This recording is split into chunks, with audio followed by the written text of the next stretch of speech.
If your drywall nails or screws keep backing out over time, switching to screws can totally save you from that annoying problem. So, like when you're hanging drywall, screws are way better because they grab the wood studs tighter than nails do.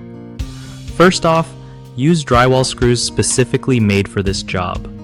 They have sharp threads that bite into wood way better than regular screws. When you're putting them in, don't just hammer them.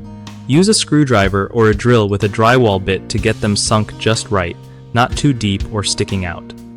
Also, space them about 12 inches apart on the walls and 8 inches on the ceiling to keep everything nice and secure.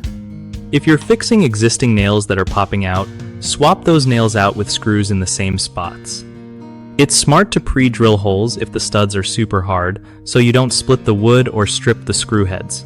And don't forget to check that your drywall panels are flat against the studs before fastening. Otherwise, even screws won't hold well.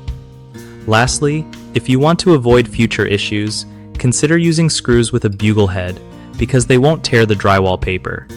One of the biggest mistakes people make with drywall fasteners is using nails instead of screws, which leads to nails backing out and those annoying bumps in the walls.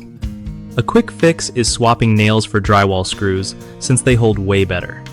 Another common issue is overdriving screws so deep they break the drywall surface, causing weak spots. Just stop when the screw head is flush or slightly below the paper surface. The third problem is not spacing fasteners correctly.